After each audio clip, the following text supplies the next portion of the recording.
আমরা শুরু করছি।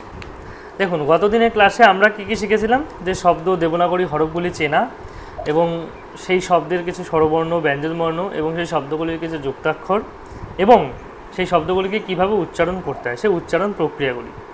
তা আজকে আমরা তেমনই বর্ণের কিছু উচ্চারণ, যেমন আমরা উচ্চারণ ওখানে শিখেছিলাম, এখানেও কিছু উচ্চারণ দিয়েই শুরু করব, মানে গতকালেরটা দিয়েই সূত্র গেঁথে আজকে আবার সেটা কাজ শুরু হচ্ছে।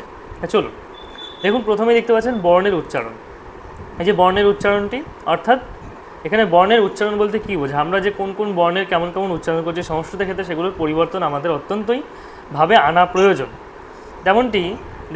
যেমন দেখুন, প্রতিটি ভাষারই কিন্তু একটা নিজস্ব উচ্চারণ বৈশিষ্ট্য আছে। আমরা যেমন বাংলাতে বলছি কি, রাজীব তুই কি করছিস, রাজীব, অর্থাৎ রাজীবও কিন্তু এই কথাটি বলিনি, রাজীবা, রাজীব তুই কি করছিস, ঠিক আছে। এইরকম কিছু কিছু শব্দ আছে, যেমন আমরা সেগুলোকে বাংলার মতোই সংস্কৃতে অবিকল ব্যবহার করে ফেলি, কিন্তু সেটা কিন্তু এখানে করা যাবে না। যেমন সংস্কৃত ভাষার উচ্চারণ রীতিও তার নিজস্ব কিছু বৈশিষ্ট্য আছে। যেমন দেখুন উদাহরণ, অগ্নি, আমরা বলি না অগ্নি, অগ্নি বলি না, কিন্তু অগ্নি বলি। আমরা কি বলি, অগ্নি। অর্থাৎ এই যে ব্যাপারটা, আমরা কিন্তু বাংলার ক্ষেত্রে যেমন বলি অগ্নি, সংস্কৃত ভাষার উচ্চারণের ক্ষেত্রে কিন্তু আমাদের প্রভেদ আনতেই হবে।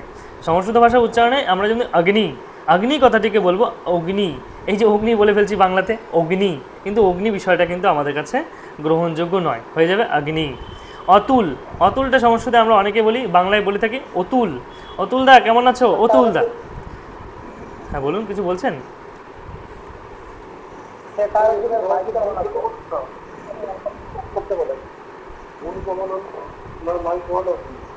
বুঝতে পারছি না, কিছু বলছেন কি আমাকে? ও আচ্ছা আচ্ছা, কারা কারা একটু ইসে আনমিউট আছেন তারা একটু মিউট করে দিন, আমি বলি। বিশ্বজিৎ, ও আচ্ছা আচ্ছা, ঠিক আছে, একটু অফ করে দিন দয়া করে সবাই যারা যারা আছেন। হ্যাঁ হ্যাঁ, একটু মিউট করে দিন, তাহলে সুবিধা হবে সবার। একটু অফ করে দিন, ঠিক আছে। হ্যাঁ, তাহলে আমরা যেখানে ছিলাম, অর্থাৎ প্রত্যেকটি ভাষার নিজস্ব উচ্চারণ বৈশিষ্ট্য সমস্ত কিছুই আছে এবং সেই উচ্চারণ বৈশিষ্ট্যটাও কিন্তু আমাদের মাথায় রাখতে হবে। তা সংস্কৃতের ক্ষেত্রে অগ্নিটা আমরা অগ্নি উচ্চারণ করতে পারবো না, অতুলটাকে অতুল উচ্চারণ করতে পারবো না, এককে এক উচ্চারণ করতে পারবো না। অর্থাৎ এইভাবেও কিন্তু আমরা আগের দিন একটা ক্লাস শেষ করেছিলাম, আজকে আমরা সেখান থেকে শুরু করছি। তেমন কিন্তু সংস্কৃতে কিন্তু তা কখনোই হবে না। প্রত্যেকটি ভাষার একটা স্বাভাবিক উচ্চারণ শৈলী থাকে এবং সেটা বজায় রাখতেই হয়। তেমনটাও কিন্তু আমাদের সংস্কৃতের ক্ষেত্রে আমাদের বজায় রাখতে হবে। এজন্য বাংলায় জল, সংস্কৃতে কি জল বলে, বাংলায় জলকে সংস্কৃতে কি জলম বলে, জলম। ফল ফলম, বানর বানরাহা, এইভাবে উচ্চারণ করলে কিন্তু সংস্কৃতে প্রত্যেকটি শব্দের শেষে অ উচ্চারিত করতে হবে। যদি সংস্কৃতে উচ্চারণ করি জলকে জল বলছি, কিন্তু সংস্কৃতে জল বলা যাবে না, জলা, ঠিক আছে। জানি সবাই জয়েন না হওয়া পর্যন্ত না বারবার এখানে যেতে হচ্ছে, একটু একবারে জয়েন না হয়ে গেলে তাহলে কি হচ্ছে, অর্থাৎ জলকে জল বলা যাবে না, বলবো জলা। ফলকে ফল বলা যাবে না, বলবো ফলা। বানরকে বানর বলা যাবে না, বলবো বানরা। অর্থাৎ এই যে প্রত্যেকটি শব্দের শেষে অ এর উচ্চারণ আসছে, আজকে কিন্তু সেই বিষয় নিয়ে আমরা বিশেষ করে আলোচনা করব, যে আমরা বর্ণ বিশ্লেষণ, বর্ণের উচ্চারণ, এই সমস্তই ভেদ বা আলোচনা প্রভেদগুলি কিন্তু আলোচনা করব। তারপরে দেখুন, আমরা বর্ণের শ্রেণী বিভাগে আসছি। বর্ণের তো কিছু শ্রেণী বিভাগ হতে পারে, সেই শ্রেণী বিভাগের মধ্যে যখন আসছি, বাংলায় জ, বর্গের জিয়া, বর্গীয় জ যেটাকে আমরা বলি, আগের দিন কিন্তু জয়ের উচ্চারণ শিখিয়ে দিয়েছি। জ আর ইয়া, এই দুয়ের উচ্চারণ কিন্তু আলাদা, ইয়া আর ইয়া, জ আর ইয়া। অর্থাৎ বাংলায় জ এবং অন্তীয় জ যেটাকে আমরা দুটোই কিন্তু একসাথে উচ্চারণ করি। আপনি যান দাদা, আপনি যান, এই যে যানটা আমি বাংলায় বললাম যান, আবার বর্গের জ একা দিয়ে বলতে পারি জল, অর্থাৎ জ আর এই যান দুটোই কিন্তু একই রকম উচ্চারণ হলো, যান আর জল। তাহলে এখানে কিন্তু সংস্কৃতে সেটি আমরা ব্যবহার করতে পারবো না। সেটি কি অন্ত্য জিয়া, যেটা অন্ত্য ইয়ে জ, অন্ত্য ইয়ে জ, যেটা অন্ত ইয়া, সেটাকে আমরা উচ্চারণ করব ইয়া, ই আ। তাহলে কি সেটা উচ্চারণ হবে ইয়া, অর্থাৎ এর সঙ্গে হিন্দি ভাষার ইয়া এর উচ্চারণ ইয়াদ রহতা হে, ইয়াদ, অর্থাৎ ইয়াদ বলে না, ইয়াদ, ইয়াদ হে না তুমে, मैंने क्या कहा था। অর্থাৎ এই যে কথাগুলি যখন হচ্ছে मैंने याद, ইয়াদ অর্থাৎ ইয়া, অর্থাৎ ইয়া, অর্থাৎ সংস্কৃতের উচ্চারণটা কিন্তু হিন্দিতে কিন্তু ওরা যথাযথভাবে করছে। আমরা বাংলার ক্ষেত্রে বলছি জ, যান দাদা, কাজটি করে যান, অর্থাৎ যাই বলি না কেন ওখানে যাই, এই যে যাই বলি না কেন যাই, ইয়াই বলি না কেন বলছি না, কিন্তু যাই বলি না কেন, এবার যাই বানানটা কি অন্তর্য না বর্গীয় জ, তাহলে সেই জটাও কিন্তু আমাদের মাথায় রাখতে হবে, সংস্কৃত কিন্তু উচ্চারণ রাখবে। এবং সংস্কৃতে একটি শব্দ কিন্তু আমরা বিশেষ করে পরিচিত হই সেই বিষয়ের সাথে, একবার করে জয়েন হলে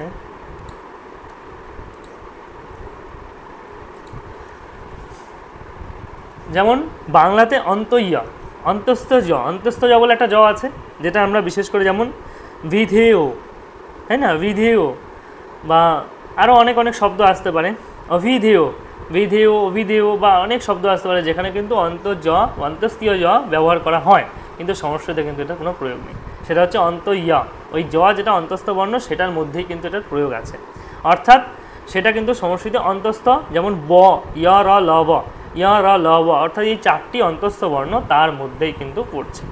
তারপর উচ্চারণ, আবার অন্তস্থ ব, বয়ের উচ্চারণ, এগুলো আমরা আগের দিন শিখেছিলাম, একটু সামান্য ঝালাই দিয়ে আবার পড়বো। হ্যাঁ, তারপর আমরা শুরু করছি। এবার অন্তস্থীয় বয়ের উচ্চারণটা কি হুয়া, মনে আছে, হুয়া, অর্থাৎ ও এবং ইয়া অন্তস্থ, এই উচ্চারণটা হয়ে গেল ও, ঠিক আছে, হুয়া। এই যে হিন্দির মতো রূপ, অনেকে হিন্দির মতো বলে থাকে, কিন্তু হিন্দিতে অনেকটা, মানে হিন্দিতে আমরা উচ্চারণটা শুনতে পাই, সেই জন্য বলছি হিন্দির মতো অনেকটা। একইভাবে বাংলায় ঞ আর ন, ঞ একটা ন হচ্ছে নাকে বাড়ি খাচ্ছে, ঞ, এই যে উচ্চারণটা করছি ঞ, মানে জিহ্বাটা পুরো ভাঁজ করে ওপর দিকে নিয়ে যাচ্ছি এরকম করে ঞ, আর দন্ত ন যখন উচ্চারণ করছি দন্তে ন, এই যে জিহ্বাটা পুরো এখানে বাড়ি খাচ্ছে ন, একটা হচ্ছে ন নাকের সাথে বাজছে ঞ, আর একটা ন হচ্ছে ন, এই যে দুটো নয়ের পার্থক্য, ঠিক আছে, এই হচ্ছে নয়ের পার্থক্য। যেমন কিরণ, কারণ, এগুলো দেখতে পাচ্ছেন, দর্শন, প্রত্যেকটি নয়ের পার্থক্য আছে, প্রত্যেকটি উচ্চারণ আলাদা। দর্শন এটা হচ্ছে দন্ত ন, আর কিরণ মূর্ধন্য ন, কিরণ, অর্থাৎ এই যে উচ্চারণ বিধি, এগুলো কিন্তু আমাদের খুব ভালোভাবে মাথায় রাখতে, যাতে আমরা শ্লোকের যথাযথ উচ্চারণ করতে পারি। এই ছোট ছোট বিষয়গুলো থেকে কিন্তু আমরা উচ্চারণ শিখব এবং উচ্চারণ পারব। তারপর কি বলছে, ঞ হয়ে গেল, ন হয়ে গেল, তারপর হচ্ছে তালুস্ব, যেটাকে আমরা তালুস্ব বলি, তালুতে উচ্চারণ করবো, ইচো যশানাম তালু, এগুলো আজকে পড়াবো আমি। তাহলে সেখানে বলছে চ, অর্থাৎ চ বর্গের যে উচ্চারণ চ, সেখানে তালুস্ব উচ্চারণ হচ্ছে স, শীষ ধ্বনি কিন্তু উচ্চারণ হচ্ছে, এবং সাথে শটা উচ্চারণ হলো কোথায়, আমার তালুতে, স। তারপরে যে শটা আছে, এটা মধ্যস্বটা অন্তের জ হয়ে দেখা যাচ্ছে, ঠিক আছে, অন্তীয় জ মতো মনে হচ্ছে ইয়ার মতো, কিন্তু ওটা মধ্যস্ব হবে, একটু বানানে ভুল আছে, একটু ঠিক করে নেবেন আপনারা। তাহলে অন্ত ইয় না, এটা মূর্ধস্ব, অর্থাৎ মূর্ধাস্বর উচ্চারণটা কোথায় হবে, মূর্ধাতে হবে। মূর্ধাটা কোথায় আছে, আমাদের উপরে, কোথায় আছে, স।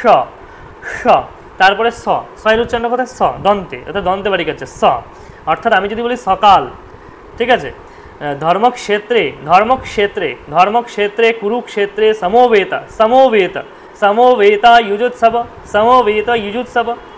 কারেন্ট চলে গেল, আচ্ছা, সমবেত যুজোৎসব, অর্থাৎ সমবেত, অর্থাৎ স আর ধর্মক্ষেত্রে, ওখানে কিন্তু যেটা ছিল সেটা ক আর মূর্ধস্ব ছিল, তাহলে ক্ষেত্রে, এই যে ভেদটা, এই ভেদগুলো কিন্তু আমাদের খুব ভালোভাবে উচ্চারণে প্রয়োজন পড়বে, ঠিক আছে। যাই হোক, তারপর কি বলছে, অর্থাৎ 3টে স্বয়ের উচ্চারণ কিন্তু আমরা সঠিকভাবে করব। স, প্রথমটা হচ্ছে তালু স, তারপরে উপরে চলে গেল জিহ্বা স, তারপরে স নিচে চলে আসে স, তাহলে 3টে স্বয়ের কিন্তু উচ্চারণ আলাদা আলাদা, পরিষ্কার হয়ে গেল। তারপরে কি আসছি আমরা, ভেদ বজায় রেখে উচ্চারণ বিশেষে অভ্যাস সাপেক্ষ, সবাইকে অভ্যাস করতে হবে, অভ্যাস ছাড়া কখনোই সম্ভব নয়। আপনি অভ্যাস করতে গেলে তো অটোমেটিক পারবেন। আপনাকে যদি জিজ্ঞাসা করা হয় সকাল, আপনি বলবেন সকালটা আপনি উচ্চারণ করবেন কোথায়, তালুতে, কিন্তু আমি উচ্চারণ করবো কোথায়, সকাল, কিন্তু এটা শুনে মনে হবে যে না, এটা কি উচ্চারণ করছে, এটাই কি আসল উচ্চারণ, এটাই আসল উচ্চারণ। সকাল, সাইকেলে চেপে, শরীরে, উচ্চারণের ধারণাগুলি ছিল, আগের দিন আমরা একটু আলোচনা করেছিলাম, সেগুলো একটু ঝালাই করে নিলাম।